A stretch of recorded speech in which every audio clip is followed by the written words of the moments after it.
Yeah. Whoa! I'm okay.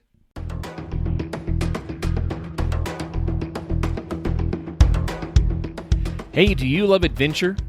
Do you love outdoor sports? Would you like to learn more and hear from amazing adventure athletes from all over the world? If so, then check out the Adventure Sports Podcast.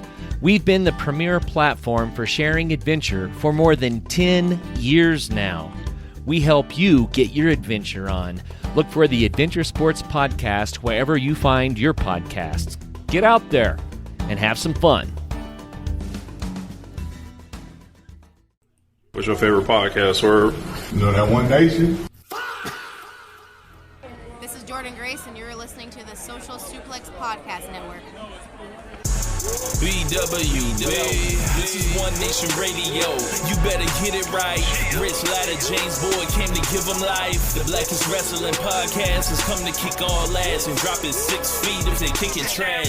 Word, let me welcome y'all to something different. And if you dig it, man, you should let some friends listen. We be getting it in, that's on the regular, dude. Ravish and flow, but this shit rule. See, James don't rap, so I had to break it down. The whole network, man, we coming for the crown.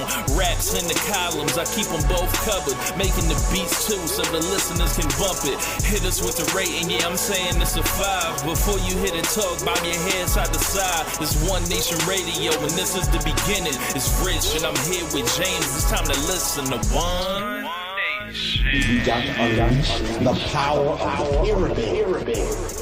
This is Mike Sempervive from WrestlingObserver.com. Check me out on Wrestling Observer Live every day. And also check out your boys, Rich and James, on One Nation Radio. This is Kenny Omega. We're listening to One Nation Radio.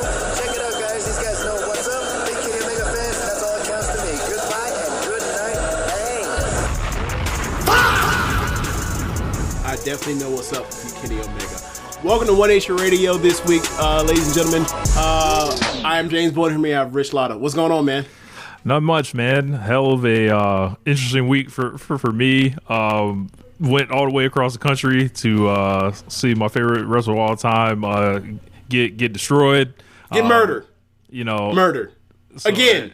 As you can see, I got flued out underneath my name, so I had a trip to Sacramento. But before we get to that, I just have to make you aware of something that was just said on Twitter right now so we can react to this. And this is by Brett Lauderdale, the owner of GCW Game Changer Wrestling. Mm-hmm.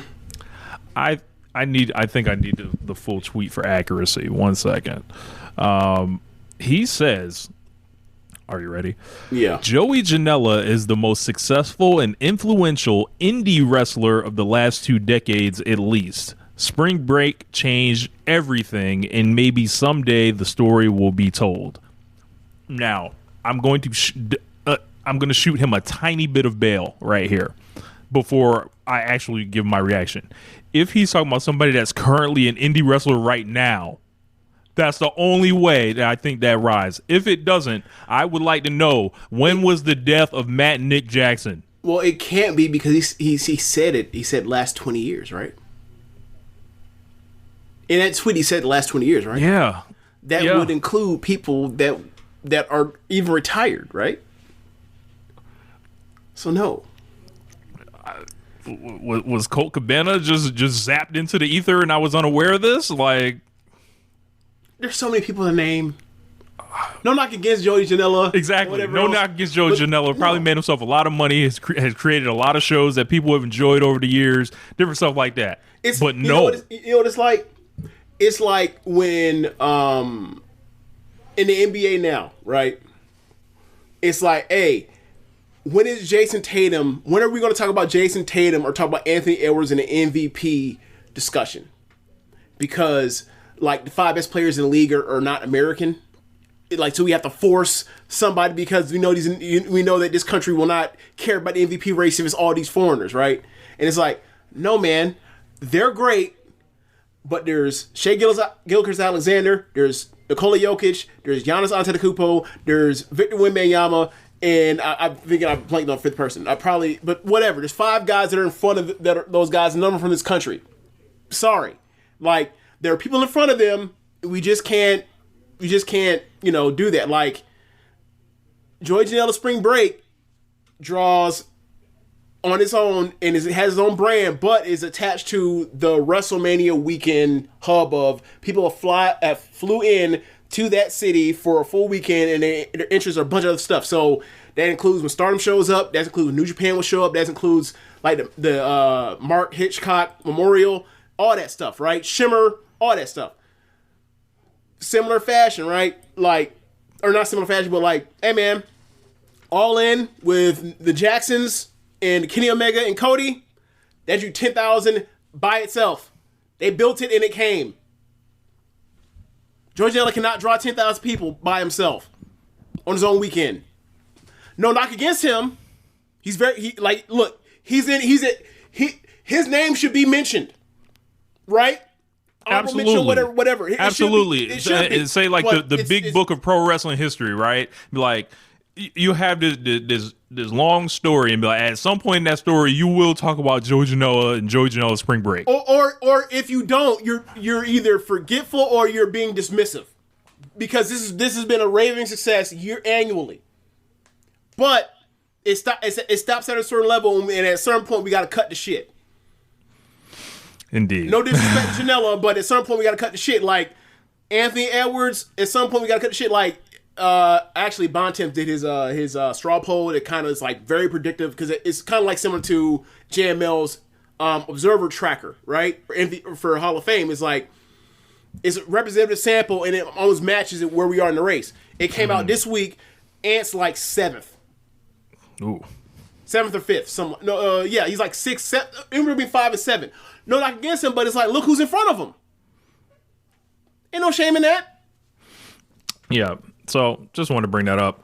But yeah, man, wild week. So last week I had pretty much said that, I hoped that I could somehow end up, at the arena, and by God, that Swerve Strickland came through for your boy. I got contact the next day. Was like, so you want to come? I was like, sure. And, hooked it up and, went out there to Sacramento. Longest flight I've ever been on. Really? About a 5-hour flight or so. Going back to Cali. I haven't been to California since I was a kid. To be fair, it was Sacramento, so it really kind of wasn't California. But don't do that. Don't do the North Cal versus South Cal shit. It's real. I know it's real, but that's what I'm saying. Don't do that. You adding to bullshit. Leave it alone. Yeah. But I got there, flew out there, ran into Desmond Bain, was on my flight. Darby was on my flight. Kevin Knight was on my flight out there, and coming home, even more people are like I'm talking like 2 handfuls of people from AEW were on my flight headed back. It was nuts. So they got to get back to the Nightmare Factory. So no, people you wouldn't expect. I'm like, what are you doing going this direction for?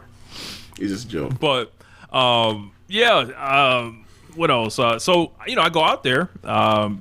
Do like a vlog if you're hearing this now. If you haven't seen it already, unfortunately you will not see it. It was yanked. Apparently there are some things I need to modify to get it back publishable again. So we'll take care of that. But if you guys did happen to see it, was a blast filming that stuff. Spent pretty much the whole day with Swerve. Worked out early in the morning. There was an ESPN interview that he did. I sat in on. There was also went to the building, different stuff like that, and enjoyed a hell of a fucking show. And I was in and out pretty much. Like I don't know how they just fly around the cities and do it. I had plenty of energy while I was there, but by the time I got home, I was done. But yeah, I had a great time. Appreciative, Swerve bring me out there and all that. I had front row seats, and it was just like one of the better Dynamites I've ever seen. Yeah, and it was then a great on show. Top, classic match with him and Kenny. Like, I had so many people reaching out to me telling me how happy they were that I was able to be there, and it was like it was flattering in a sense, but I was like, man, I'm hyped, bro. Like it ain't no sob story here. It's just like, yo, this is crazy how some things end up happening. But very appreciative, and it's always a good time when I go to AEW, and It's they're saying in the comments, that's the exact joke Black Saber. That's it. Yep, that's exactly it. Front row like David 89, exactly. It was it was great. Funny story that did not make the vlog or anything like that. So I come out of like we're getting ready to go down to the gym or whatever, right? And first person we see in the hallway, we walk out of Swerve's room. Kenny Omega is standing right there. I was like, "Oh shit! What are you doing?" Like, he didn't warn him about what was going to happen to him. Huh? I guess I'm a bad fan, and ended up taking the elevator down with him. I was holding him apart. I knew I had to protect the main event. I couldn't let it get it started. Look, me personally, early. I would have told Superman that Doomsday was coming forward before he died, but you move different apparently. Yeah, so I was now unspoiled. He has to go into his Kryptonian healing coma. Rich knows nothing about what I'm talking about. Nothing. No idea. I was, So they did in the 90s, right? They did a huge story arc where like Superman died, and he was off the table for like a year. Why would they do that? Because Superman, because it was the early 90s, and people were trying to do risque, stupid shit. So it was like we told every story we could possibly tell about the first superhero ever. So let's just kill him. Oh. And by that point in time, Batman had surpassed him as like being the most popular DC. So they're like, let's just kill him. And then a year later, like, yeah, let's bring him back. And then like the rest of his 90s run was really weird. Yeah, but lovely flight out there, and had a great time. And we just it was something I'll always remember. Like I will never forget that. It's like one of my greatest experiences as a wrestling fan, and just seeing kind of where Swerve is in his career. We were talking on the way to the building. I was like, bro, you're at the peak of your powers right now. Like, not saying that you're like, like you don't have whatever in front of you right now, but you just look at like sports and athletes and like where they are, like this is like your time, like you're about to do something special tonight, and then went ahead and did it. So shout out to him. We'll get to that more when we get to the review. We got a lot of stuff to get to. Yeah, I wanted to give you your piece, but because this show is a Friday and I have stuff I need to get done in the morning. Like I have a hard network I have a hard out at 11. We need to be off this show. We need to be off this show at 11. So I want you to say your piece. Speed run this shit. In fact, we might have to put the PTI time shot clock up. Good Lord. All right, y'all. So, all right, I guess we should begin at the All-Star game. So this year, the NBA All-Star game was a stark improvement from pretty much any of the ones the last few years. The last like 3-4 years. Like the last good one was what, 2021? Something like that. Yeah. And I came to it a little late, and I saw Kawhi Leonard catching the Holy Ghost in a way where I was like, he don't even play like this in the real games. But he had like the last 2 months, like he might be the best player in the league. Like he's been averaging like 31 since he got right. Nigga like scored 31 and a quarter. Well, yes, but it's an All-Star game, and he was white hot from 3. Yeah. So like I heard a lot of people like praising the format, praising Adam Silver and stuff like that. I'm like, think of what we were doing going into the All-Star. The team's already starting to tank. There's multiple teams starting to tank. I explained to you like the reason behind it and what happened for unintended consequences. Them change so much shit, and where you get all these. I can explain in a second, but like basically you have all these extra teams tanking earlier and earlier.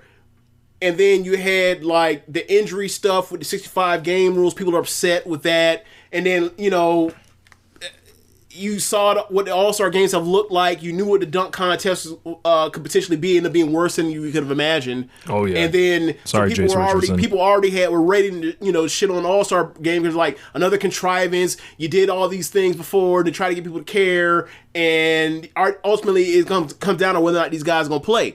But the one thing I remember I said to you at one point when they said they were going to go to this format of like basically they're playing 4 quarters and every quarter is a game. It was like, well, it's going to start making people kind of try because the fourth quarter of All-Star games was competitive actually when people give a shit, or like they really actually get competitive as opposed to throwing shits off the backboard, trying to dunk and throw and shoot from 45 feet. So like it artificially inflated, but the main thing is the main thing.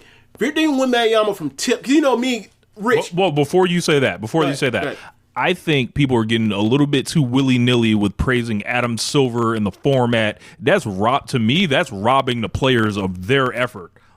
There's nothing that was prohibiting them from trying any other years. That's true, but it artificially makes every quarter a one-game sample where they actually it is, what do you call it?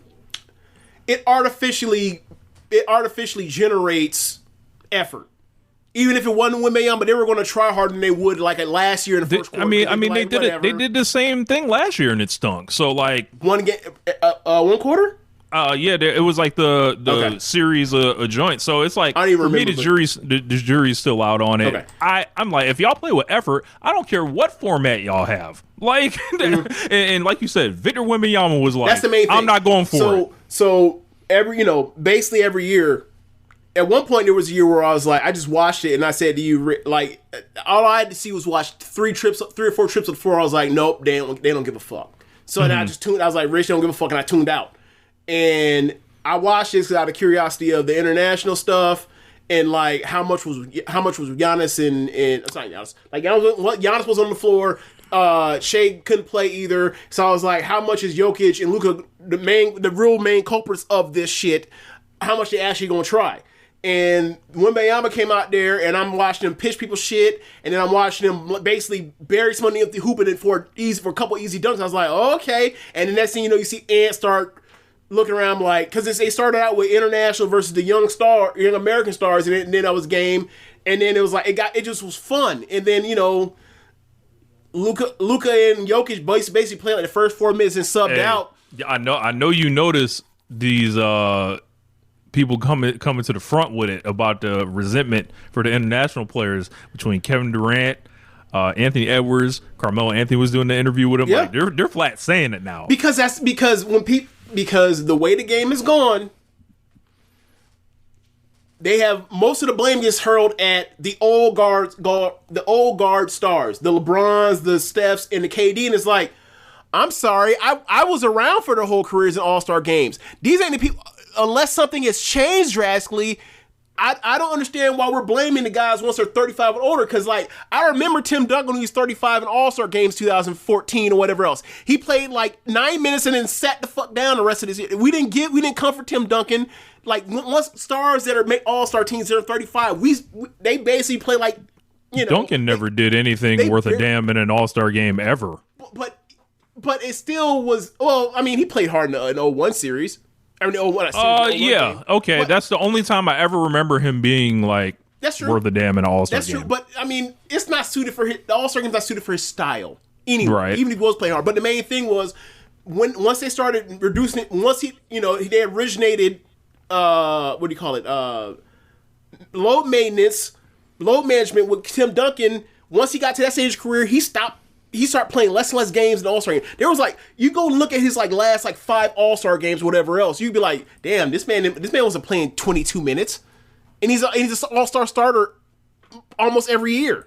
So anyway, I just thought that like the way the game is going, it was being blamed on the people that didn't deserve to be blamed on it, and they were talking about, and people were talking about the influence of LeBron or KD and Steph, where these guys don't play hard, so why should the young guys? It's like, I'm sorry, the old guys ain't supposed to be playing hard no more. They're trying to just hold on to get through the weekend and make it through the rest of the season, get to the postseason.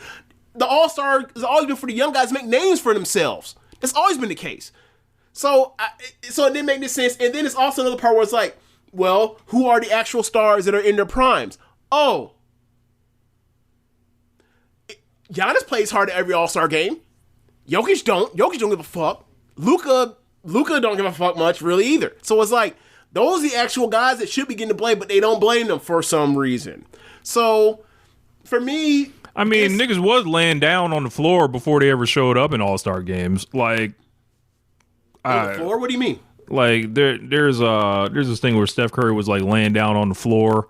I know Durant tried to bring it up for basically saying Jokic and Luka, and then people were like pulling out game table and saying, "Well, what the fuck was this, Durant? Like, what are you talking about?" So it's an all-star game, so there's always going to be isolated incidents of guys not giving 100% effort over else, but I'm not confusing that from what I've seen in full-on, complete all-star games from Luka Doncic and especially Nikola Jokic. We can cut the shit, right? Like, haven't guys even ever won an all-star MVP? I don't. Did Luka ever? I don't think so. I don't believe so. All those guys the old guards that have thrown multiple time all-star MVPs. What are we talking about? So also in this guard, like, it's also talking about that's Kawhi, that's James Harden, that's Chris Paul, that's Russell Westbrook. You mean to tell me Russell Westbrook won trying All-Star games? He was one of the only people trying hard after Kobe laid it down. Right. So the people that I'm like, when I'm like, look, man, when you want to talk about it started it didn't start. No, because it didn't start with Luka and Jokic not trying. It started before them and then carried on with those guys when they were what year? In their Give me a year. Early 30s. Give me a year. 2017 going forward. 2017. That's like 9 years at this point. 2017. And I'll say this, after 2013, because Kobe goes and doesn't play like 14 or 15, I remember. But 14 was good. I remember that was the Kyrie Irving MVP game. Yeah. And Blake Griffin was balling and got the MVP stole. Wait. Oh, okay, yeah, 14. Okay. Yeah, 14. 15's in New York. Russell Westbrook goes crazy in the Garden. I remember that. And then 16's Kobe's last All-Star game. Mm-hmm. That's kind of like a sentimental thing. I don't think anybody's going like to... Yeah. Do anything like that. The main thing's the main thing. But after that, the main thing's the main thing, right? Look at the players on each team, on each conference, and then what caused it was when people don't talk about this, right?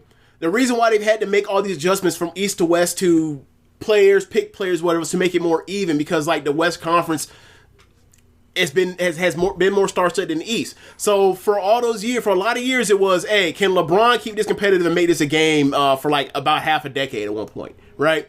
And then it turned into, all right, now LeBron's in the West, what the fuck? Then it turned into, all right, well, now we got to get rid of that. We got to make it to captains, whatever else. Then LeBron get the first pick. He would pick better teams. So all this stuff of trying to fix this stuff, it never changed. And then all of a sudden we get to the point where like, all right, now LeBron's in his upper to mid 30s. Steph's in his upper to mid 30s. Durant's in upper to mid 30s. Or not even that. He just came back and after tearing a fucking Achilles. So it's like, all right, you have that Kawhi with his injury situation, and then it's like, all right. The only way I could see this is if you don't blame them for being old is because they never set the standard while they were in their prime anyway.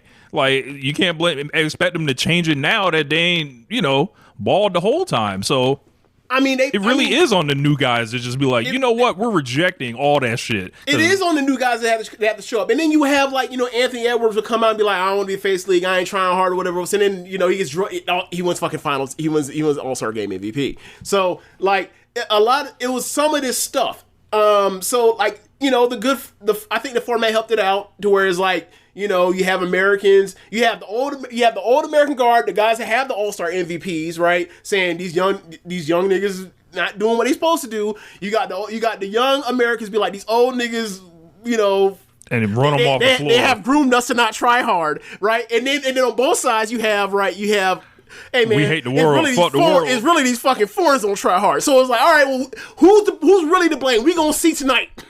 Yeah. And that's how it worked out. So like David Bowie said, we need to be getting behind the young Americans. So the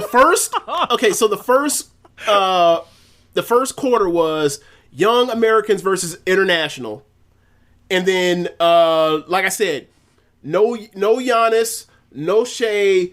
And then like Luka and Jokic only played the first like 4 minutes of the quarter, and they don't come back the rest of the any of these quarters. So Wembanyama was out there going nuts, and then like there was a switch that was supposed to be made, and they fucked the defensive assignment, and then like it went to overtime, and there was like a certain thing where like the last shot was They had to guard the last shot, and there was going to be a switch. They didn't call it out. Wembanyama has to recover, doesn't recover fast enough, and they blow it. And you see him pissed. He was literally pissed that they had to come off the court because he wanted to play the old American guard, right?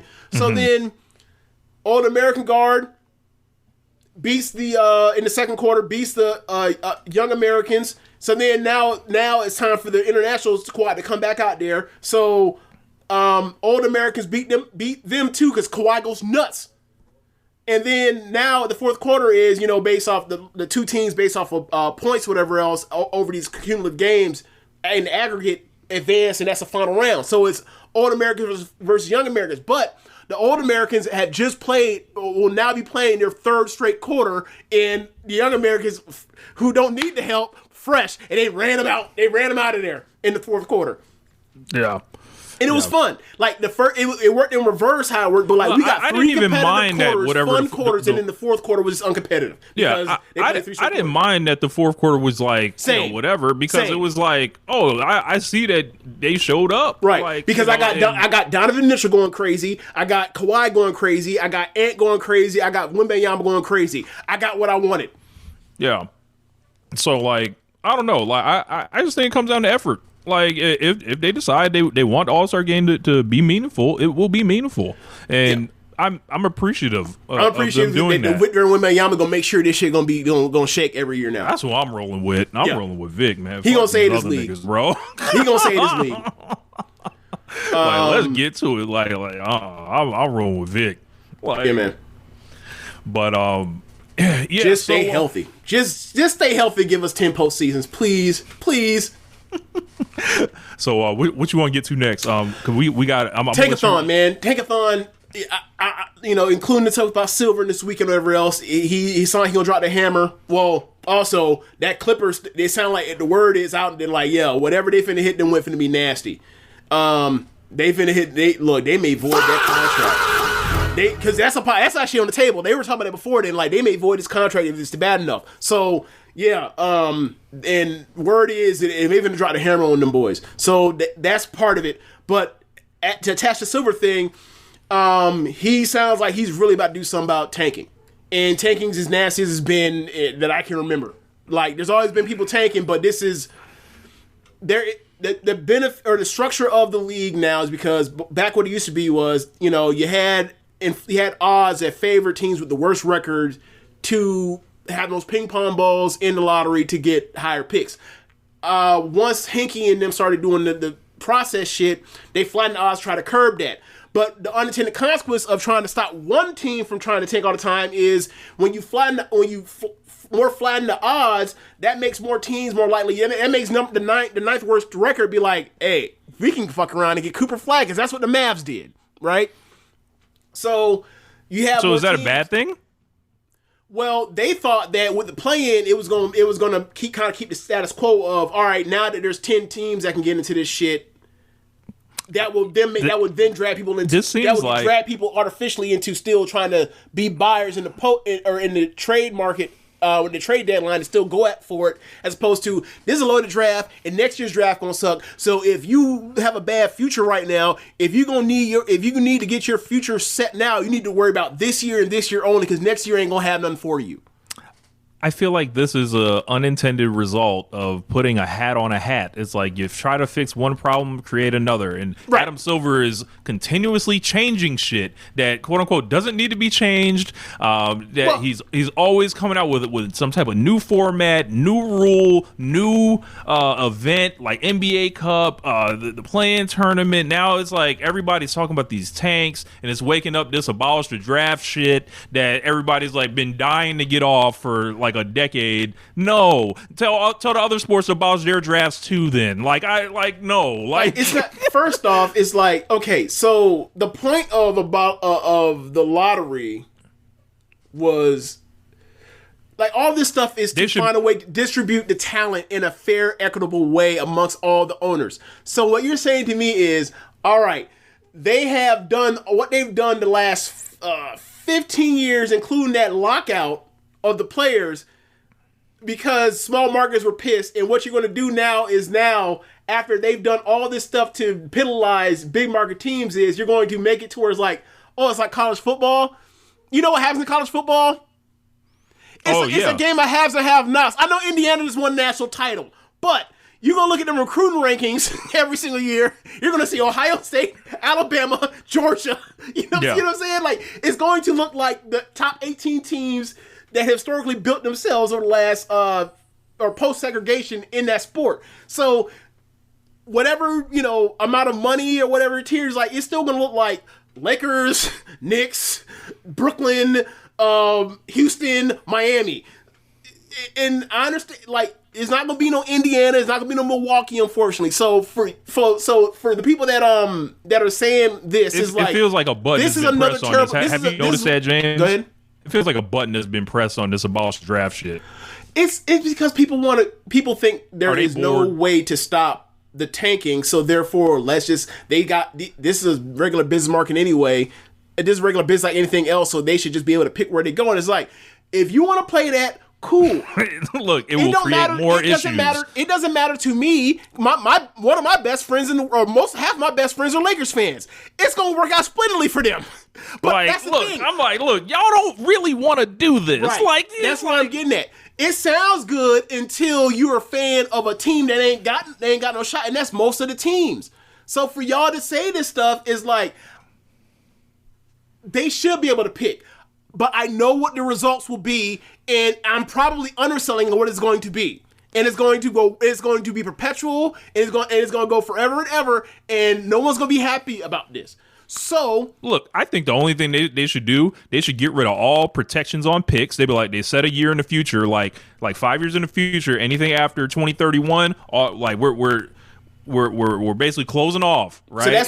So that's one of the proposals. Like, they're like, because there's different ones. Like, for example, the Jazz, when they get into what they're doing right now, they're doing what they're doing with sitting down Kessler and Markkanen and Triple J, because their pick is, or they keep their pick if they're in the top 8.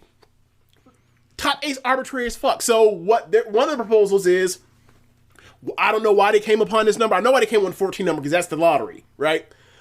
But the other one is only protections for top 14 and top 4. And I'm like, why not just make it around top 5? Mm-hmm. Top 5 are lottery, and then everything else fuck off. 4, I don't get it. But whatever. But either way, if they want to do that, it's fine with me. Look, get rid of protections, because that's the main thing. Because everybody is out here trying to cover their ass and kick the can, and trying to kick their whatever they owe down the can towards the second rounder in 3 years after this. And that's why for this year in particular, when this year's draft is loaded, next year's draft is trash. That's why you get this year. Next year it ain't gonna be as bad. Yep, that's why I think get rid of all protections and then random draft, random picks every year. That'll really stop tanking right there. There's gonna be people that suck. And shout out to Rambo Slam Pig, $5 super chat. So happy to be here for the live stream on a Friday. You guys do it like nobody else. Appreciate you, Rambones. Appreciate you. Now, what I would say is also Rambone. I saw on his on the Grub channel on the Discord. Like, I didn't realize he was doing it like that. Bro, he's the one in that channel. He's the one. Yeah. Shout out to Rambo. But yeah, like for me, it's like even odds for everybody. I would like it to be. I would like to where you're like, look. Hey, niggas talking about fairness, right? Here's what I would say. If you want to do even odds for lottery for non-playoff teams, okay, because that will stop the tanking. But I can't do, because there's also another one proposal like that where it's like something like even odds, or like if you make a conference finals, you can't. You're excluded from that. Right. And okay. I'm like, I get that. The only thing is niggas be jumping teams too much and getting themselves traded out of situations. Not no more. They finna stay their ass put, because now we have basically have a hard cap now. People ain't finna be jumping willy-nilly the teams no more. Yeah, I don't know, man. I think Silver just keeps unintentional. It's like whack-a-mole. Like he's trying to solve one problem and another one pops up. Well, I mean, it's like the war on drugs. They're trying. Wars end. That's what I mean. Like this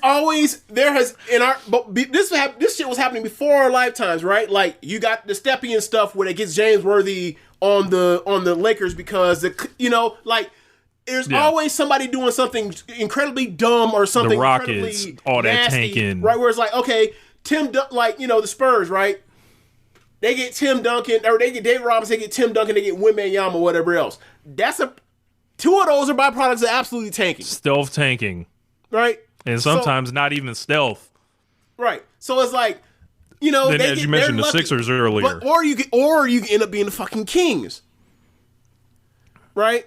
So ultimately so people were like, the Knicks, blah, blah, blah, they'd be able to, draft or whatever. It was like, well, they were top. Whatever, I can't even get to it, but because we got to get past it. But the main thing is the main thing. There's always gonna be people that recognize that in this situation, the best situation is a quality player on a rookie contract because it's cheap. So they're going to they're going to keep coming up with ways to tank or whatever else. The main thing is you can't open up the door where you got to try to make it to where it's going to be painful for them to do it, and also it don't lead to something crazy as unintended consequences of it. So like the predictions, I don't think that's gonna be a problem. I think it's fine. But you can't end up with a situation where like what happened with Dallas, where it's like, all right, they win the first game of the play-in. They trade Luka. They win the first game of the play-in. They lose the last game of the play-in. They out the playoffs, and they fuck around and get Cooper Flag. Yeah, and then they trade Anthony Davis, and then they're gonna sit Kyrie for the rest of the year because they got this is 1 year they have their pick left until 2031. Feels like some shenanigans may have gone on there to ensure the Mavericks ended up with their superstar. A particular superstar. Don't do that. You finna. All right, so I guess we can move on now because the main thing is like they got to work. There needs to be another tweak, and I understand you saying you're annoyed with these tweaks, but like the tweaks is because these niggas keep finding ways to cheat to get to the bottom. And you got to stop. And it's the commissioner again trying to stop the owners from protect themselves from their own incompetence. Yeah. Now the Kings, you can't fix the Kings. That roster was awful on tip off of the season. You can't fix that. Yeah, that's nuts, man. Thank you for calling the Bombas Comfort Line. Bombas make socks, slippers, tees, and underwear made with the highest quality materials. Press 1 for comfort, 2 for style, 3 for donation. You chose style. Bombas has styles for whatever you enjoy. You can run in Bombas, lounge in Bombas, dress them up, dress them down, but always give back in Bombas. Because with every item purchased, another is donated. Bombas, comfort worth calling for. Go to bombas.com/audio and use code AUDIO for 20% off your first purchase. That's BOMBAS.com and use code AUDIO. I guess we can try to fly through some of these Wrestling Observer newsletter award. Okay. What do you want to focus on first? What's the most important that you saw? We should definitely talk about Wrestler of the Year. At least Mystico wins Wrestler of the Year. First time in 19 years he won it. Obviously, tons and tons and tons of sellouts. I believe 41, if I'm not mistaken. 71, 85 Kareem? Something like that, yeah. Wins that Wrestler of the Year. Sorry. Yeah. Kareem won Finals MVP 15 years apart. No one's ever done that. And Kamisko winning Wrestler of the Year 19 years apart is something in the wrestling world is even more impressive. There's more competition. I think the only other thing kind of close to that would be like Chris Jericho won in 2019 and then, or 2019, and before that he had won it in 2009, 2010. It was like 10 years apart. But yeah, that's, shout out to Mystico for doing that.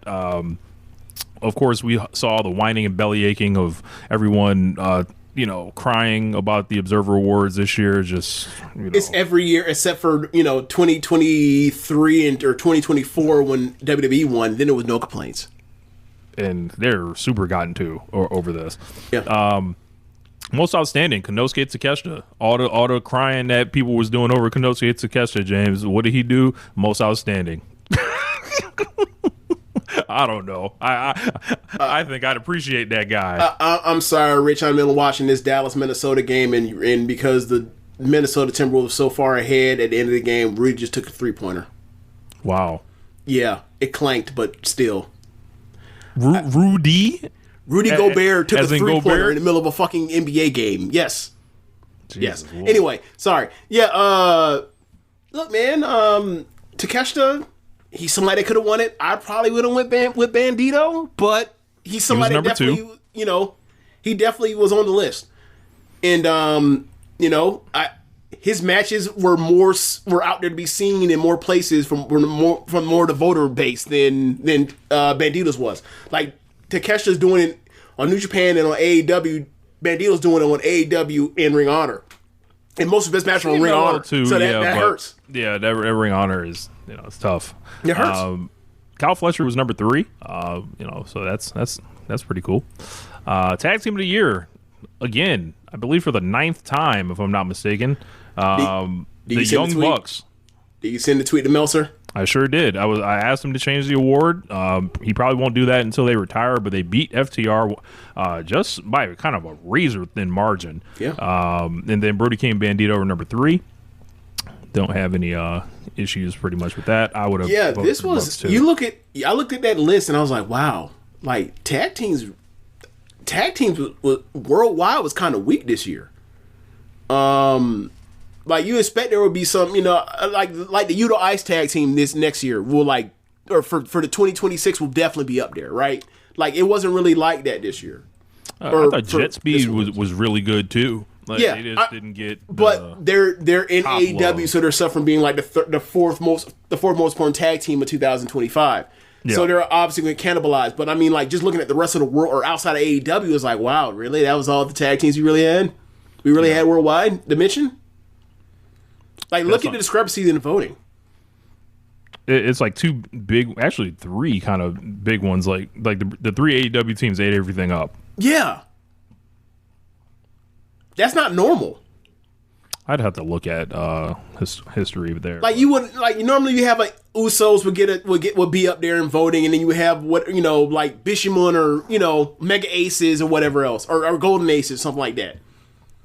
So we got the best on interviews. Hangman Page wins by kind of a far margin. Number 2, Jon Moxley. 3, Tony Storm. John, how many times is Jon Moxley gonna finish second in this fucking award?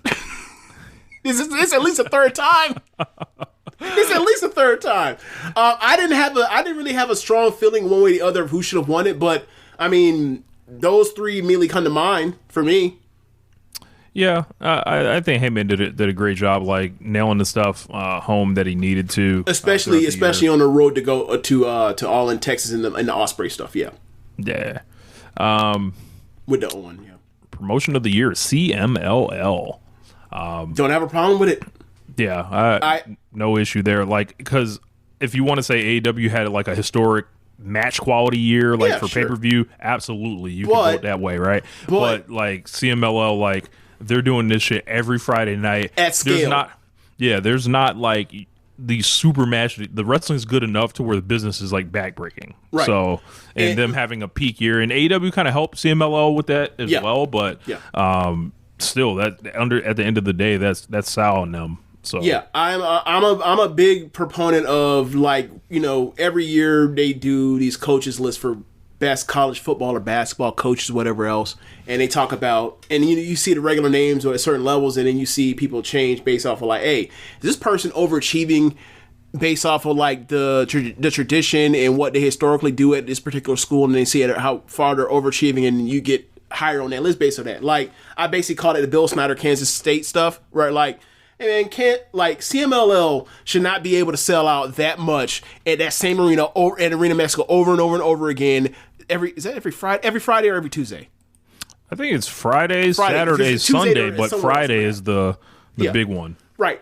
They should not be able to sell out that much, that often in that size building at the size promotion they actually are. That's very impressive, right? Back a couple years ago, even still now, when we would talk about when Stardom would get second place a couple times, whatever, we'd be like, look at what they're doing, look at the quality of their wrestling, and look at what they're drawing, and look at what historically Joshi has been since All Japan, since Gaia died, right? Stardom did finish in front of WWE.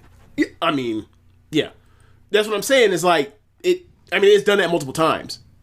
But I'm saying that is for people that don't really recognize is this is what these places are overachieving based off of their resources and their track record of just brand acknowledgement of worldwide where they are in popularity. These people are, hitting triples or hitting grand slams where WWE basically is hitting singles or AEW is hitting triples. Like it's not like the scale is so different that it's like they should be recognized for how well they're doing based off of the resources they have. Best weekly TV show, Dynamite. Kind of no complaint. Match Collision number 2? Collision was number 3 behind CMLL's Super Villainous. Yes. Okay. From there, Pro Wrestling Match of the Year, Kenny Omega versus Gabe Kidd, 1-5 to Tokyo Dome. Also, Voice of Wrestling's Match of the Year, Kenny Omega and Gabe Kidd. I actually got to talk to Gabe Kidd right before I got on the plane, actually. So, got to tell him congratulations on that. So, he didn't call you a pussy? He did not. You know. But shout out to Gabe. Number 2, Konosuke Takeshita and Bandito, just absolute out of this world match. Hold on. Back to the Gabe Kidd. Sorry, this was the plane ride to Atlanta. Yeah. Oh no.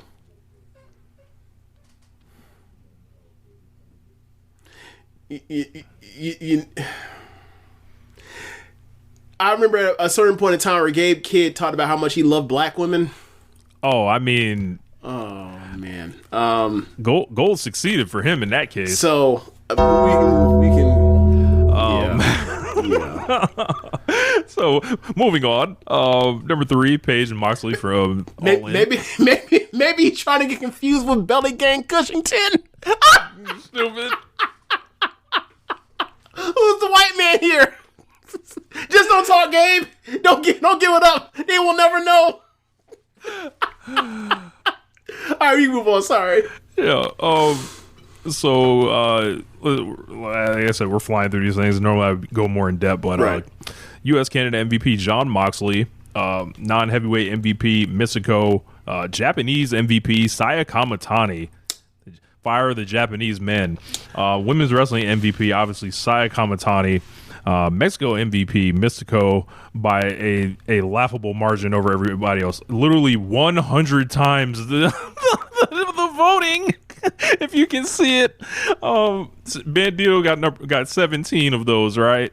Mystico got 1,119 or 1,019. What was Penta or Phoenix? Excuse me? Yeah, exactly. They used to get on there all the time. Not no more.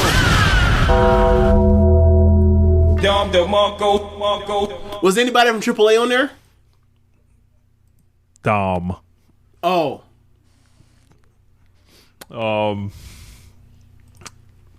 Europe MVP Michael Oku. I don't even know who's regularly working in Europe, but why not?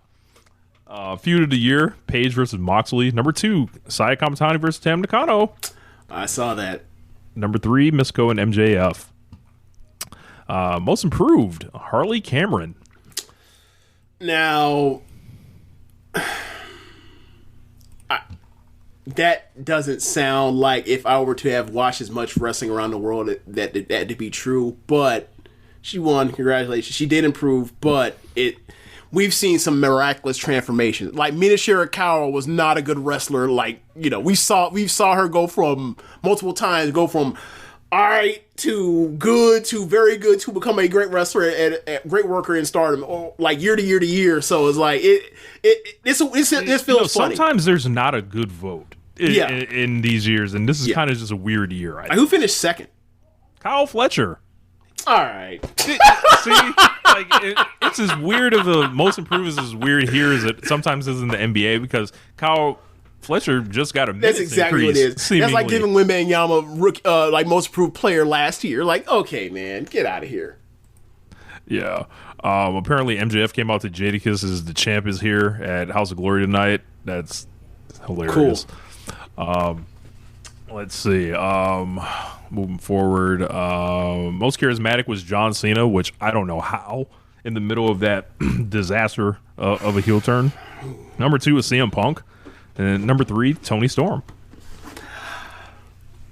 If that's the case, I would have went with Toni Storm, because Toni Storm is like out of her fucking mind. I think I would go with Toni Storm over either of those guys. That's what I'm saying. Yeah, same. That's what I'm saying. Yeah, we're on the same page. Yeah, especially based off the years they had. Because Did they see CM Punk doing Word Life and was like, oh yeah, this is it? Like, I didn't feel that way when I saw that clip.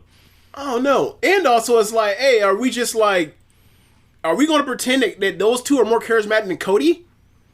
Yeah. Weird year for Cody too. Don't see him like really right, but all over this.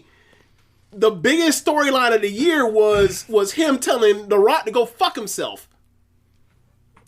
I guess when it gets wrapped with Travis Scott at the end, it's tough. But somehow Cena still won the shit. Right. How the fuck? Yeah, it's just weird. Whatever. Bryan Danielson armbar award goes to Zack Sabre Jr. Who was second? Hechicero. Yep. Okay. Best flying wrestler, RLPW award, Mascara Dorada. Yeah. I mean, yeah. Look, when he's on, bro. You know what it's when like? On. You know what it feels like when he hits like 3 moves in a row and it works. It's like when Steph makes 3 threes. It's like, oh, where we go? We headed to 5 stars if we don't start fucking up. Yeah. My man Conrad from Everything Pro Wrestling Show, he said Cody took some lumps this year. Yeah, I think he was kind of booked into oblivion. Like, that's true. They're so. Everybody took lumps in WWE this year. They're so kind of still number 2 and number 1 still ended up on that thing. That's crazy. Right. It's like you might like I think that second title reign he had, the only person he wrestled at all was Drew McIntyre from like after SummerSlam till New Year's. Like, he did nothing with anyone else. So it's like so regimented in whatever they do. Most overrated, Jey Uso, absolutely. Main event, Jey Uso, good God. Well, who was second? CM Punk. How big of a gap is it? It had to be huge. 323 to 171. There you go. And number 3 is Jade. Number 5 was Seth. Look, Seth Rollins, there's an argument that when Seth Rollins, like, when you end your WrestleMania last year, like, doubling down, essentially, like, we're gonna keep going with Seth Rollins, like, and then exactly what ended up happening is kind of what always ends up happening when he's a champion. Mm-hmm. Show gets less interesting, draws less, and eventually he gets hurt and then has to give up the belt. This has happened multiple times. Yeah, true, but if you're going to do an overrated thing, I wouldn't say he's more overrated than Jade Cargill.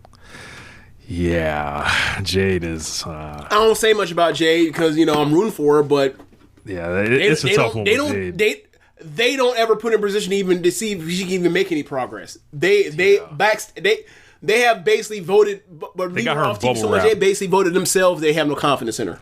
Bro, she's like a vase. Like, they're afraid to drop that shit essentially because they're afraid she's gonna break. But yeah, Jey Uso is just one of the probably the worst main eventer I think of my lifetime. The crazy part is I have to wrap my mind around the part where he actually is a main eventer. Correct. Yeah. Bruiser Brody, best brawler, Jon Moxley. Again. He's got it 1, 2, 3, 4. This is his 5th one, I believe. So he finished. So he's the U.S. MVP. It's going to be another year of him not coming close in the Hall of Fame, James. He finished second in best in promos. He finished number 1 in feud of the year. And watch when we get to November when they do the fucking Hall of Fame ballot, and he's somewhere in the fucking where was he this year? I don't remember where he was, but was he even in the 30s? I don't know. It just wasn't enough, whatever it was. I remember that first year I freaked out. I was like, this is bullshit. Then the second year I was like, this is still not right. Like, it's most underrated, Beast Mortos. I can see it because he come out there. Hell, you saw it on Wednesday. Got a chance to communicate with the bull after the show. Oh yeah, yeah. So shout out to the Beast Mortos. What else? Jim Ross Award, Best Television Announcer, Bryan Danielson, number 1. Danielson opened his mouth, hand him an Observer Award right now. Now, 4 months. My issue with it is exactly that. I enjoy him as much as anybody out here. The problem is, like, Nigel was doing most of these collisions every single week for the full year, and he's about as good as Danielson. Or if people want to argue he's better, I'm not going to argue with you. So for it not to be Nigel is kind of like, that's crazy. I see what y'all doing. Once again, Nigel has to fall behind Danielson.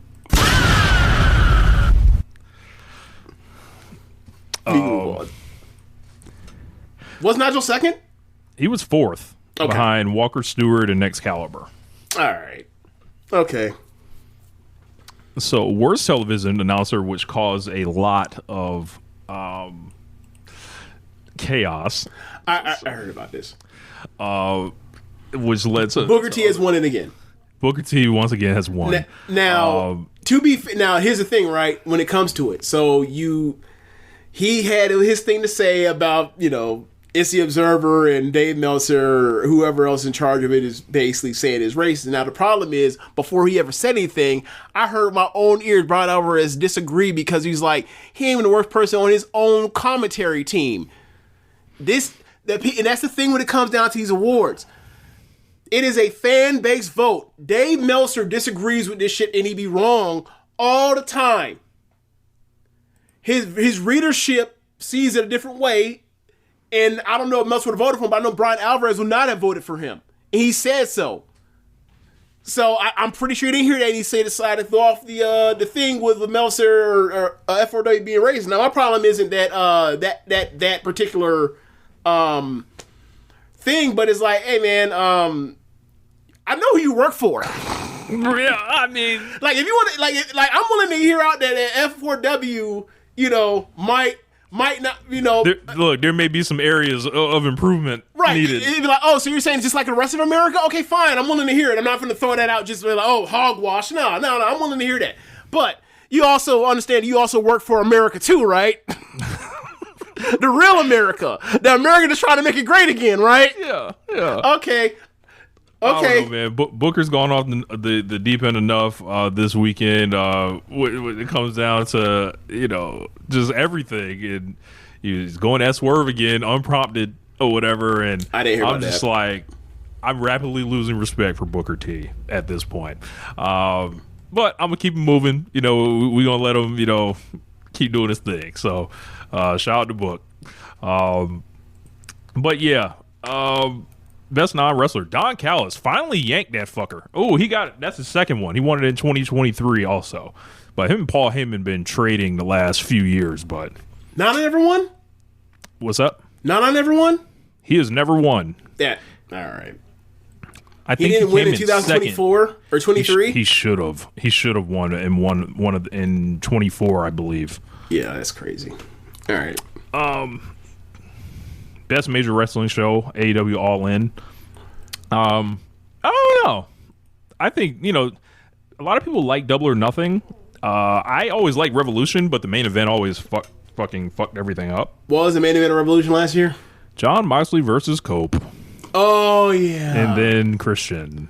Yeah, that's right. Stardom Grand Queendom got third place. I mean, to be fair, if you were to ask me what was the best show I watched all year, like top to bottom, those are the three. Easily.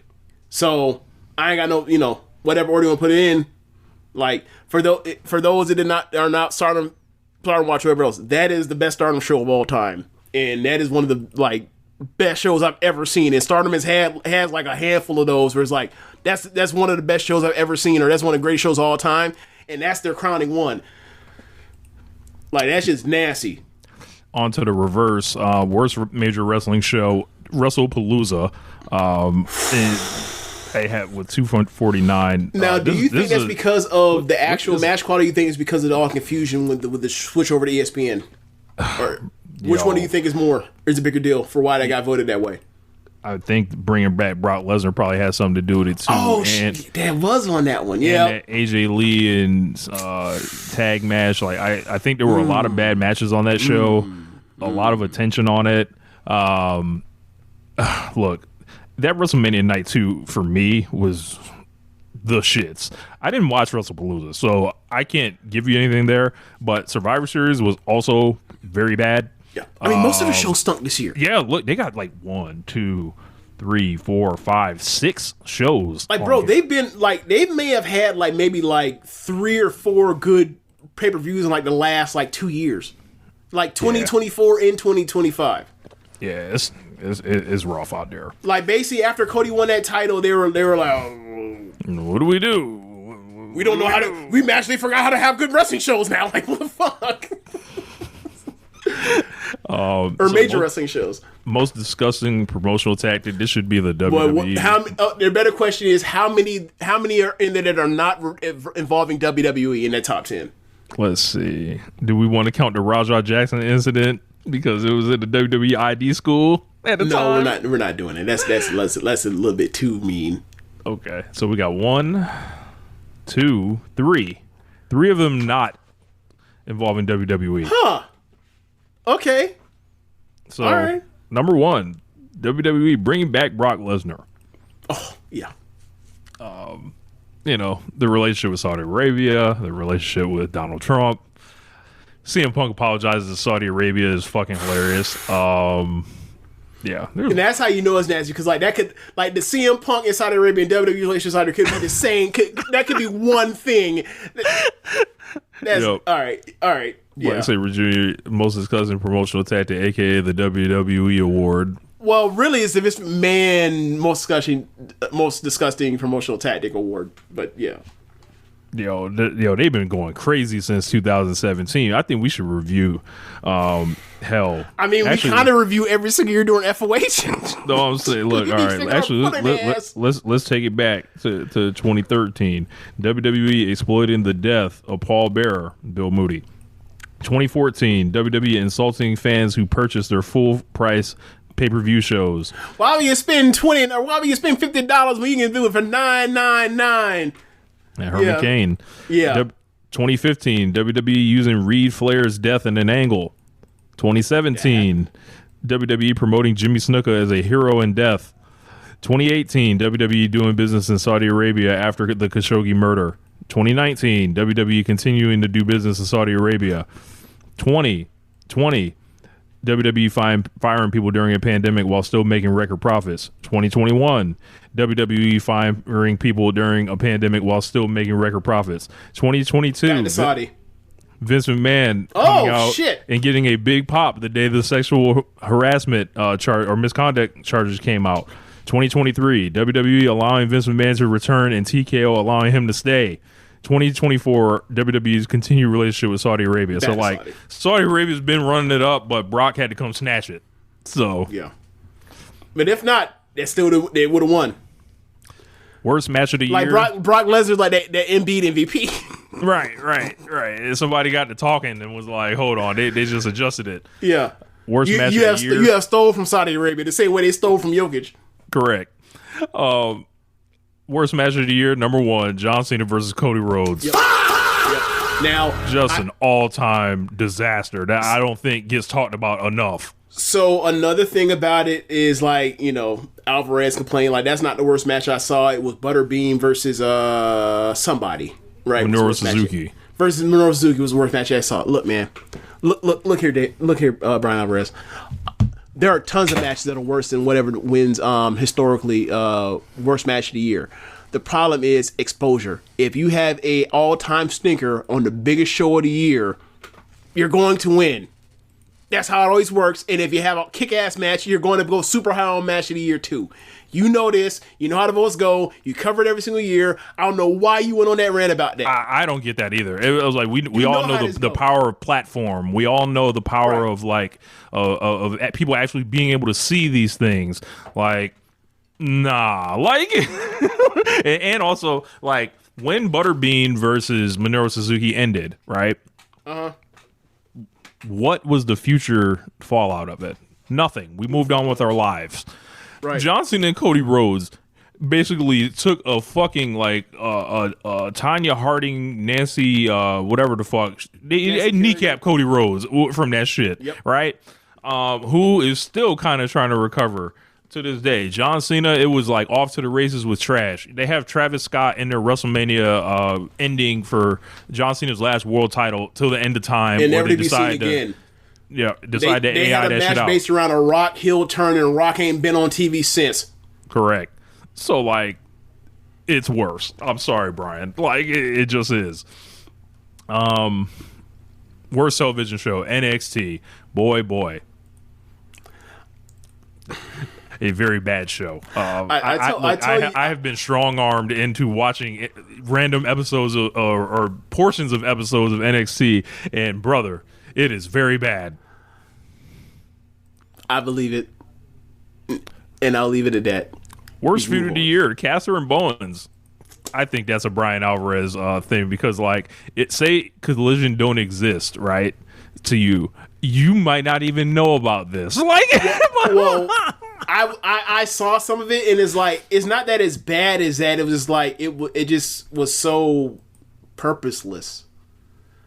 Like they never pulled through and got to the end of it. It just died off, and they took them off TV basically. So yeah. What was number 2 on that?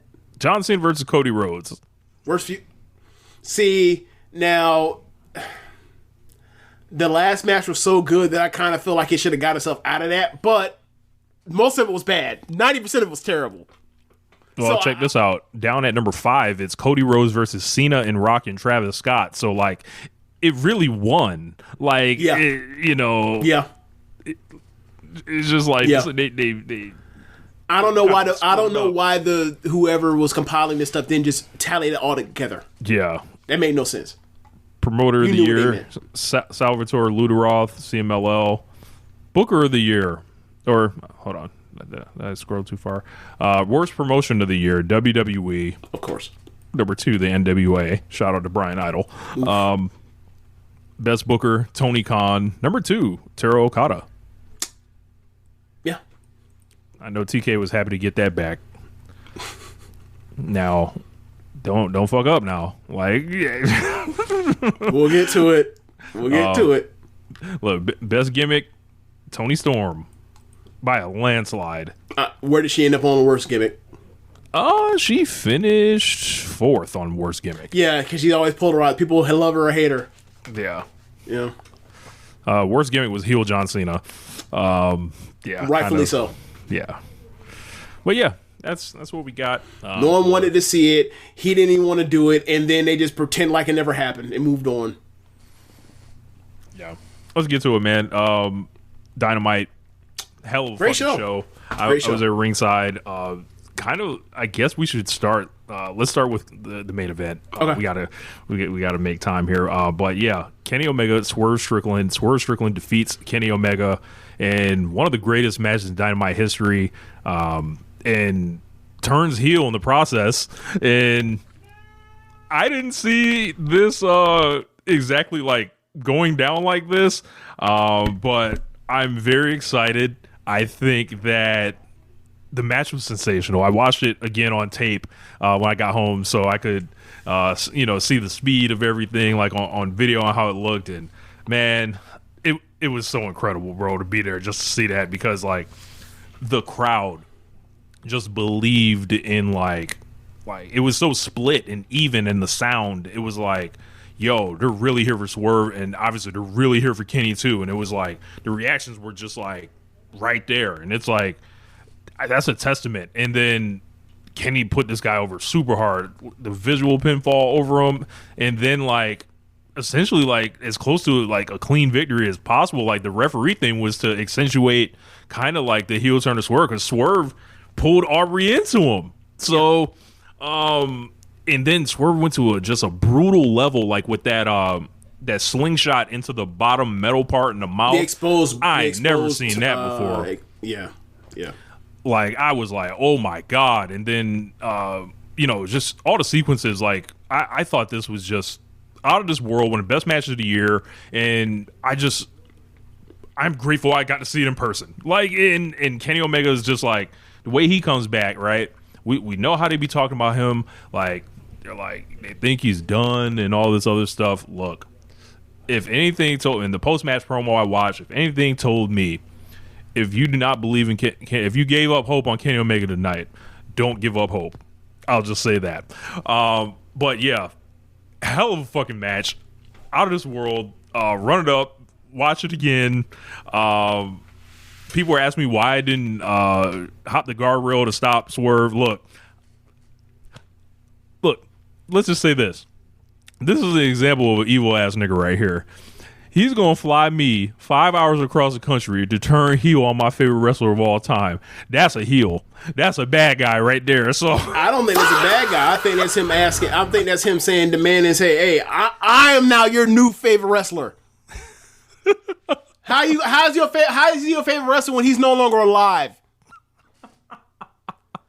Look, man, he beat Kenny's ass.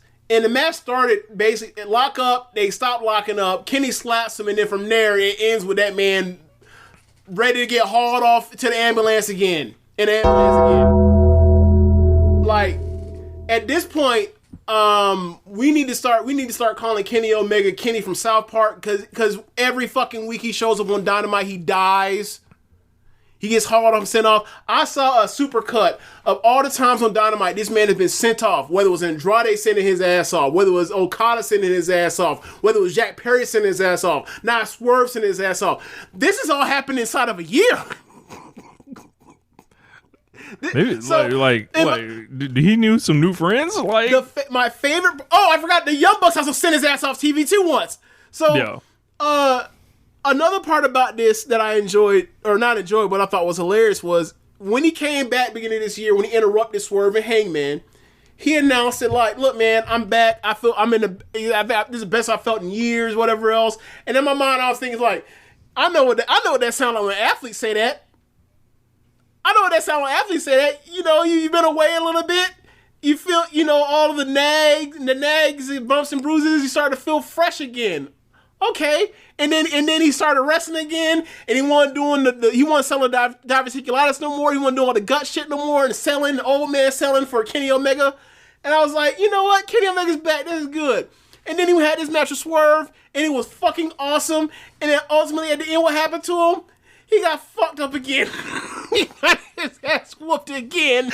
He got his ass put on the meat wagon again. I'm just like, see, I knew that it wasn't all the shit you was talking. You weren't quite back. Nah, man, you had to end. It's okay. It's okay. You gonna come back and get this match again. But man, like, I appreciate Kenny Omega for doing this for Swerve because, as we said earlier in the year, I was like, hey man, Swerve is in these important roles. And he ain't, and outside of being the Young Bucks at All in Texas, he's losing everything he's been putting in while it's been important. He's losing. At one point, when he's gonna get him one? Well, he got one from now by putting Kenny Omega's Canadian ass on the shelf. Now, is Kenny Omega it's a question: is Kenny Omega gonna come back with a new hairline? Is he gonna go to Turkey while he out? I think you got to fly the other way to do that. He's flying. I know he's going to Japan, but I'm saying you can still go to Turkey from Tokyo. I mean, I think you gotta. I don't know if the planes go that way over there. Like, if I were Kenny Omega, I think I would go to Turkey and then just cosmetically rejuvenated. And then when he go to Japan, he's emotionally rejuvenated. He get to see Ibushi. He get to feel like himself again, and then come back to AEW. He can get his revenge on Swerve. But either way, ass was whooped. Yeah, it was awesome, man. And it was thorough. Yeah, like this was like he did everything short of taking his belt off the whoop Kenny Omega ass.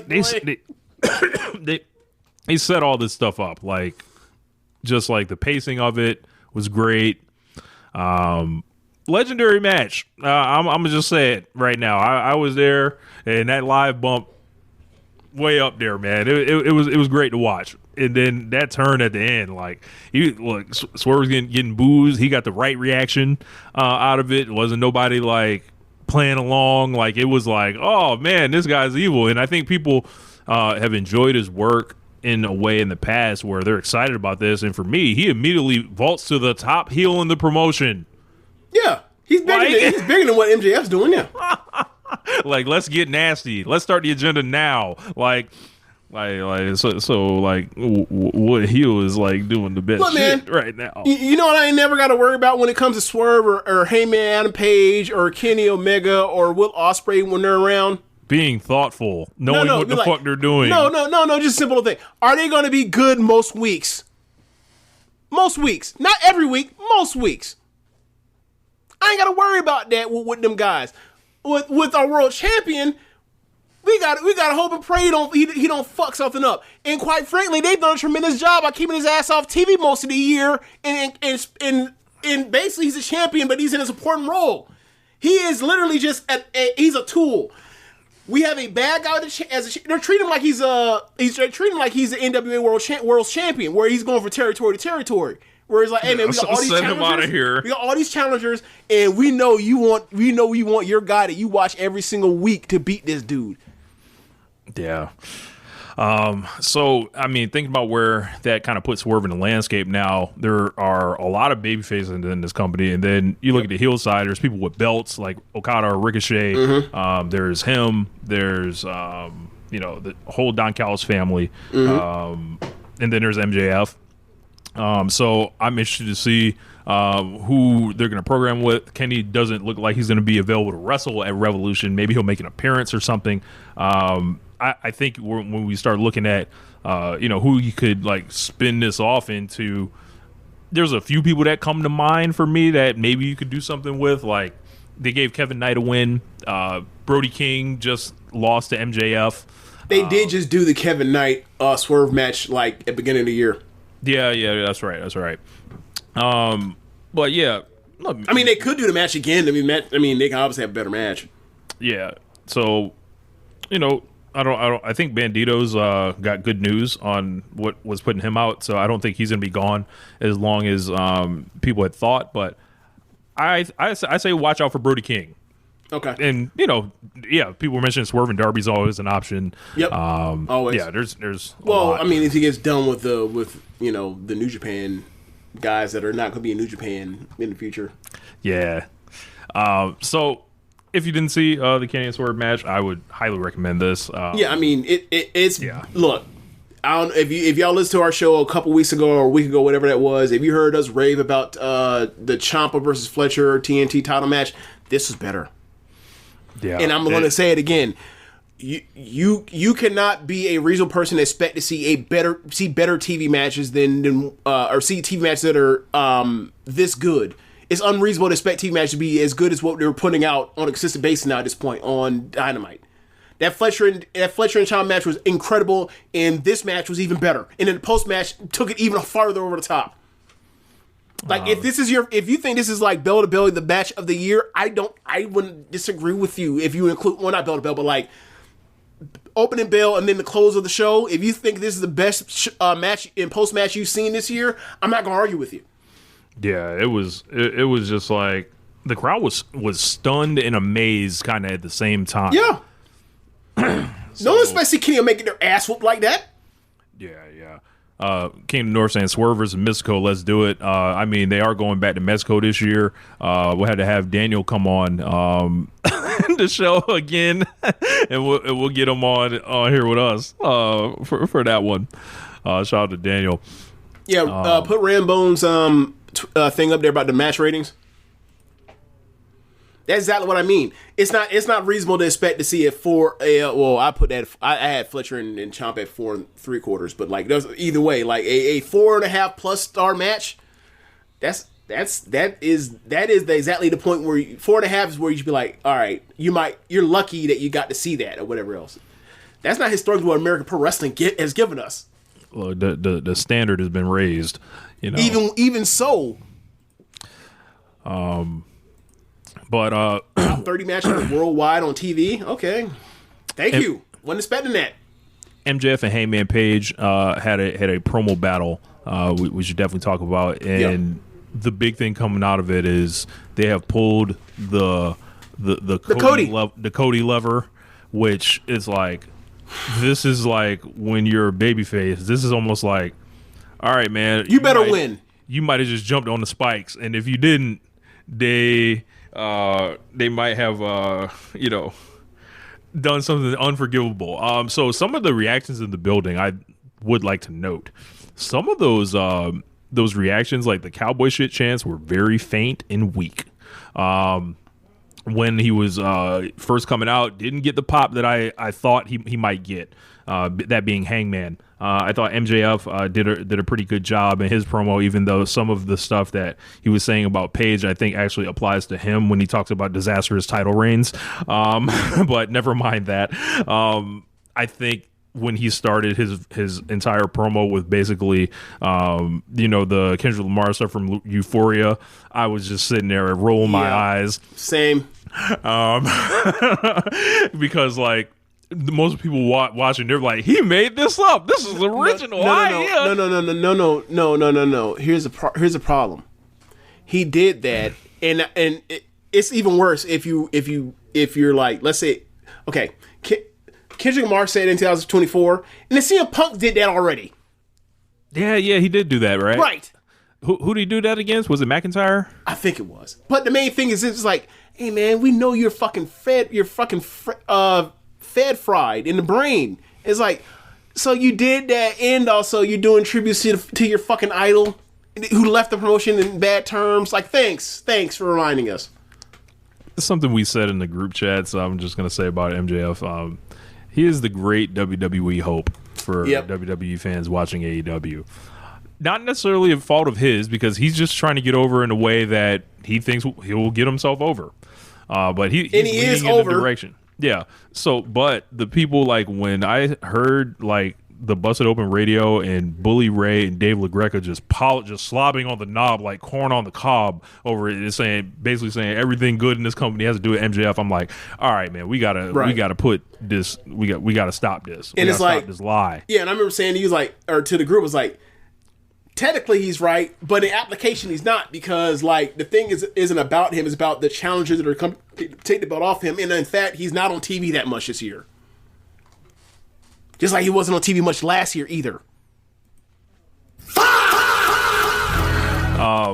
So when Heyman basically threw it out there with the Texas Death and stuff, people were excited, and then like the whole thing with, hey, I will never challenge again, it got like the almost exact opposite reaction in the building, like because it's one of those, because the PTSD, they remember the Cody shit. Remember how? Here's the thing, I don't think, quite frankly, I don't think he's winning. We'll get to that. I don't, because of how bad it's going, and then he left and gone to WWE, and then like, he's been great in WWE, and he's been WWE'd, right? So people don't remember. When they were going into what was that, Full Gear? For Cody and Jericho. Yes. When they were going to Full Gear, Cody was about as hot as I've ever seen any American babyface in the last decade. Yeah, he was on fire at and then he did that promo, and it's one of those things where like, this wasn't requested from Chris Jericho. This was in order of being ethical, or whatever it was. Because I'm a babyface, I want to be ethical. I will challenge for this title. If I never would, I will not politic again. Because he also named the names of notable territory wrestlers that also had the book and then also had the belts. And they said that, so I'm on the challenge for this one time, and then after that. That was an unforced error on his own end, and MJF screwed him, right?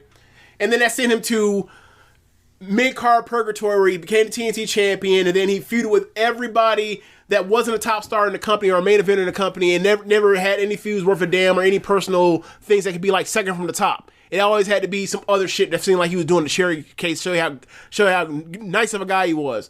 So the fact that they brought this stipulation back, if Adam Page were to lose this, I don't know what I'm gonna say on the show, but it will not be pleasant about to Tony Khan. It will not be pleasant to Adam Hangman Page, because it's fucking stupid if he were to do this stipulation, he doesn't leave with this title, because this guy was 30 what? 33, 34, 32? I believe. 34. He's 34. That means he only has another decade of wrestling in this promotion, in theory. Yeah, and look, he's not going anywhere. So like, I guess this whole thing for me because I feel like MJF's winning, and I feel like there is a whole thing like the only way this works is if you break the stip, and you flip for it. Like so, that's the only way that this. They don't break steps in this promotion. What's up? That's the appeal of the promotion. I say they don't break steps in this promotion. That's the appeal of this promotion. I mean, I guess look, that's the only way out of this one, or else this guy's gonna just essentially banished to hell. He's like a leper almost. Like it's like no.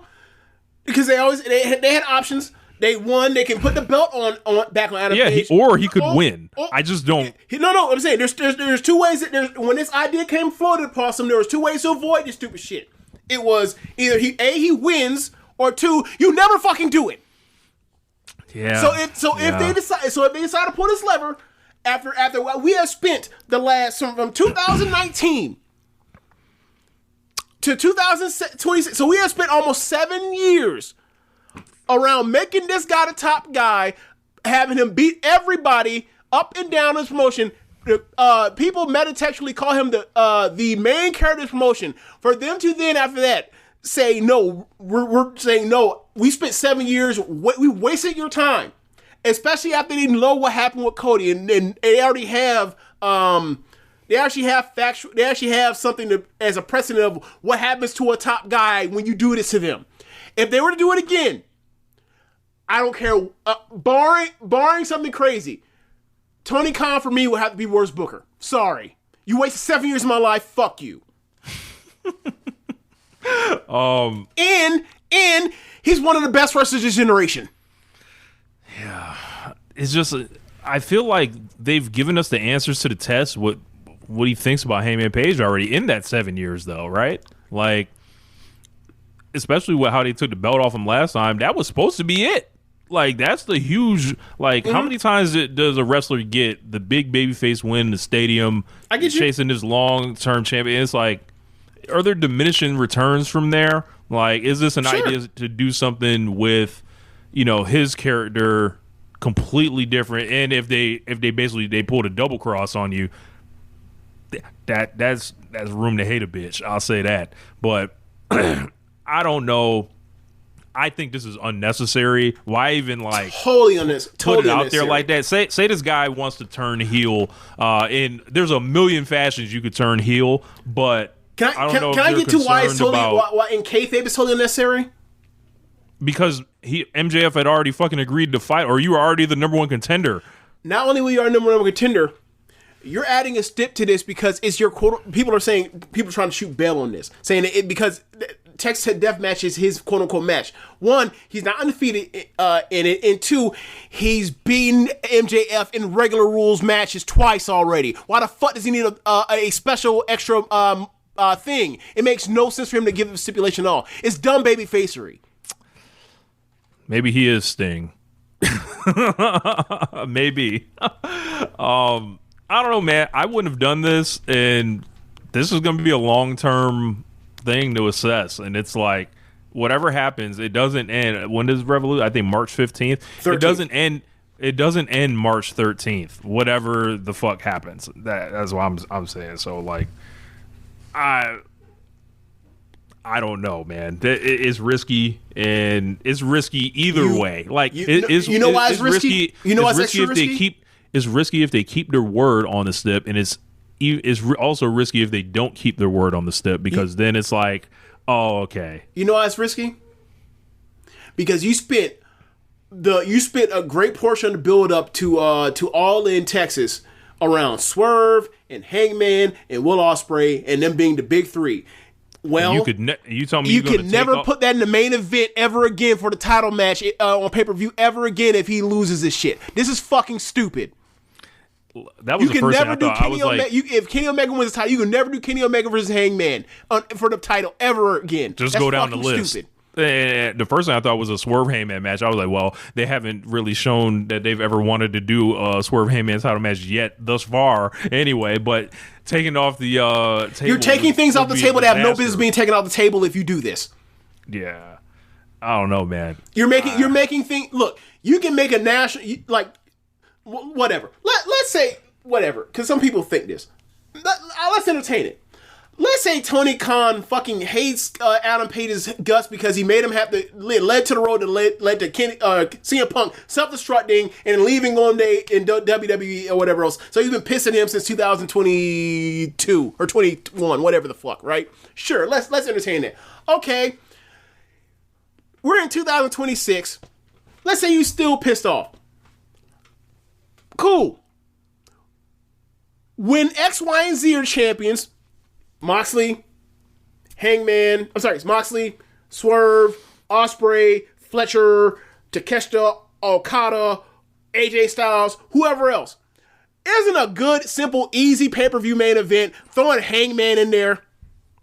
Yeah. To get a nice, easy, regular buy rate you always get. Could be All In, could be Revolution, could be Full Gear, his quote-unquote pay-per-view. Any of them. The second that you do this, let's say you're pissed off, you never want to use him as a main eventer. Okay, cool, fine. You never have to announce it to people. You just pull the plug on him and let him be where he's at, and you never have to put him in the world title picture. It's one thing for just do it as where people don't know. That's one thing we're like, no, it's in kayfabe, and that's a story. He can never ever again. And that was the problem with that was the biggest problem with the Cody thing was, what it'd be like. Okay, let's say Cody did want to wrestle those guys. It made no sense to because he should he's gonna be beat like a drum as those guys move up, and he's got to stay where he's at. So this is stupid. They should never do this. Or let me phrase this: they should. If he loses, they should have never done this. Yeah, I think with AEW's in the Cody situation, it was a lot more. They were in the establishment stages of the company, and it really felt like it was what they say they're gonna do, and they've been through a lot of things, I think. And now, if it doesn't, for me, it doesn't like obviously when you hear that stipulation, your brain goes one place with it, right? Right. But now it's like I feel like they're more prone to lie to me now. Like rather than they were to tell us the truth back then, which they told us the truth back then because they were trying to kind of uphold their institutional integrity. I would say. Can you put Myron's comment on there? Yeah. All right. So if MJF loses, it will mean that they will have hot potato the AEW title in the past few months. Yeah. I don't have a problem with hot potatoing, especially in the era of like super long title reigns and all that. Like, yeah. Let's get some unpredictability, especially like as much as this roster has right now, bro. That's sign me up for that Ciampa shit that happened. So okay. The alternative is worse than that. You hot potato the title. Oh, the guy that you've built this company around for most of the last 7 years can no longer win the title, and he's going to be around for years now. That's worse than that than hot potato in the title, especially because MJF's a heel. Who gives a shit if he has a long title run or not? So yeah, hey man, hot potato in this title at this only given this title reign was like a roughly or would it be like 50 or 60 days, 7 days, whatever else. That is the lesser of evils when it comes to this. Sorry, MJF. I guess he'll have to win the title again, which he'll definitely be because he got this one out of thin air too. Yeah. This one kind of. I was shocked when the plan all kind of came together for this. I was like, then I started thinking about it, and I was like, that's why they did that weird match. Shit in the world, so of course he wins it. All right, fine. I was like, that's why they did that weird ass match with him and Hangman, so they could have this one. But I think Hangman. I'll say this for thinking about how I was feeling about Heyman, where I felt like he was cold, he needed something. This gives like compelling stakes and makes people give a fuck about this match in a way that if they were just going out there again, I don't think it would have the same kind of intrigue around it. But the intrigue is, are they going to do something fucking stupid or not? That's the real intrigue. Or that's not good intrigue. But also, are you idiots or are you not idiots? I think people assume they're not stupid, so they think he's going to win off of this. So like, I'm not seeing he it should win. Personally. I'm literally gonna be sitting there watching this match, my arm folded like this the whole time, and then if that man up lose, I'm gonna be furious. Man, because you wasted our fucking time. It's gonna be a lot, man. It's gonna be a lot. I mean, I don't know, like, because I feel like if you think they wasted your time with Adam Page, you should have felt like this when Hook hit him in the face with the belt. I did. What you mean I should? I did. Like this would just be more of the same. This is icing on the cake. The cake was already baked. Like I'm already like, oh y'all kneecapped this man already. Okay, like what was it? If Hangman loses, he can no longer challenge for the AEW World Title. I got a suggestion. If Hangman can no longer challenge for the AEW World Title, Tony Khan can no longer win Booker of the Year from James Boyd ever again. I don't give a fuck what he does. Wasting my damn time. On the better part of a decade down the drain for some bullshit. Look at this. All it'll do is help you draw less. Let's do the things that help us draw less. What the fuck are we doing? Got a comment. We're not doing one of the best wrestling generation. Let's just mark them. Let's scar them for life. Top guys in the promotion for years now. What are we doing? You say, bro, I haven't watched AEW regularly since the Hook belt shot. I mean, it's hard. Look, it's just already. Tune in for to March 13th. You might get your series finale for AEW if that's the case. This will be the one where you be like, this is the nail in the coffin. This is a shot in the heart. Yeah, man. I don't know about this one. Has Trish and Sarah recorded since then? They have not. I can imagine. I have not talked to Trisha or Sarah about their feelings on this this stipulation and all that yet, but I am eagerly waiting for. And they recorded this week, so they won't be recording next week. It'll be the week after that. To cool off. Okay. Look, all right. I'll give them a pass if they're not as mad about this as I am because this is happening like literally 2 days after this or whatever, as opposed to them having some time to calm down. But nah, man, they like Adam Page more than me. Hell no, this is dumb. A lot more than me. This is dumb. Yeah, I don't know, man. Like I'm willing to kind of see where it goes either way on that, and just from a sense of kind of gathering information, because it's like, all right, we've learned a lot of things about how this company has booked thus far.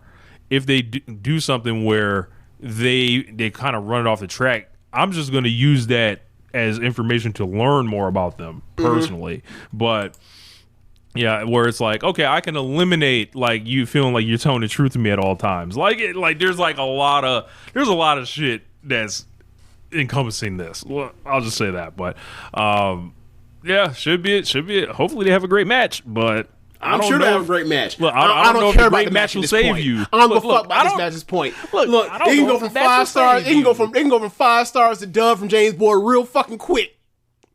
This is funny. I need James to rant about Tony Khan like Rich ranted about Alexa Bliss. I might get something written up on the next couple of weeks just in case. I might. We'll see. But yeah, I know we're up against it right now. Got me mad on fucking Adam Page's behalf like this. I only like him. I mean, I couldn't imagine people that live and die with Hangman Adam Page hearing this shit. Oh my god. Yeah, to be honest, I was at the show, so I wasn't like actively like all over the social media as that was breaking, but I didn't look either, so I don't know. I didn't exactly look, but it's one of those where I'm like, y'all doing what?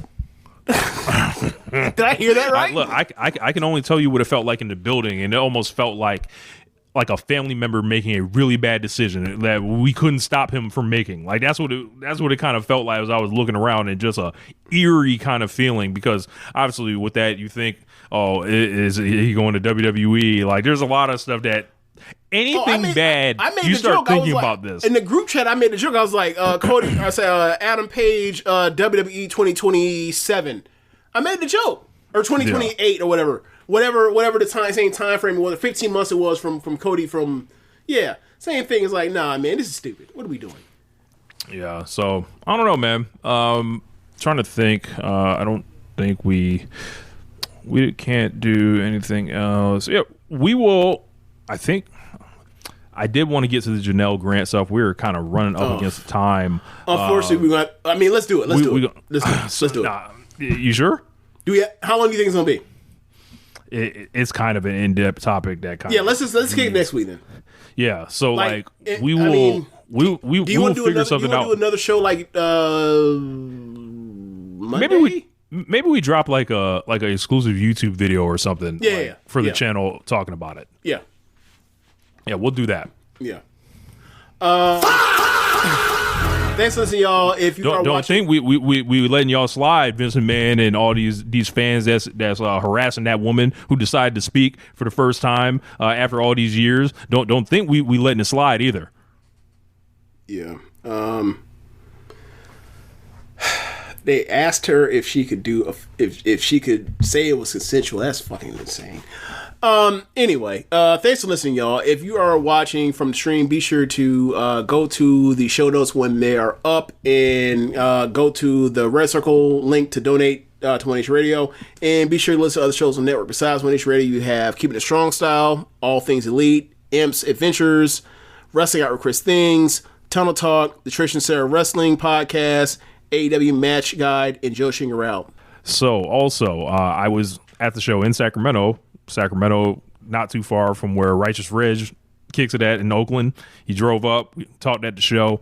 Righteous Reg is going to join us next week from Grapsity, and we'll have plenty of stuff to discuss probably the way the wrestling world has been. So hope to see you guys there. Yep. All right, later, y'all.